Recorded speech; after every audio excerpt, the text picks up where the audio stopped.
Alhamdulillah. Obboleeyyan keenya viidiyoolee akkanaa ergaa bareedaaf keessaa qaban dhaamsota akkanaa walitti dhaamnee waraabuu barbaanna. Namoonni agartee gaawwan akkanaa kanarratti nu deeggaruu barbaadan akaawuntii teenya tana sheer godhaa, fooloo, laayik, sabiskiraayib godhuudhaan namoota bira ergaan akka geessu ergaa teenya tana addunyaa tanarra nu facaasaa isiniin jenna. Daawaa godhuudhaaf lafarraa fi qilleensarraanis kutannee kaanee jirra. Nu bira jiraadhaa, nu hordofaa. Daawaan amma booda isinii gadhiifnu daawaa humna qabdu, tan dhama qabdu, tan addunyaa akhiratti si fayyaddu, bu'aa siif qabdu.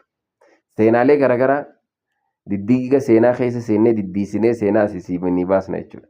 Qorannaalee garaagaraatiin kan saayinsiidhaan kan agartee amantaadhaan deeggarame waaqiciyyaa yookaan saayintifik tiyoorii waan jaan seenaa duuba saayintifikiin mirkaneesse seenaa duuba nabiin keenya sallallahu alaihi wasallam hijiraa 1444 dura nuuf 47 dura nu dabarsan nuti ammoo har'aan tana qulqulleessinee keessa isiidhaatiin qorannaa ragaa hikmaa isiitii hojii gabbuunee isinii odeessuu barbaanna.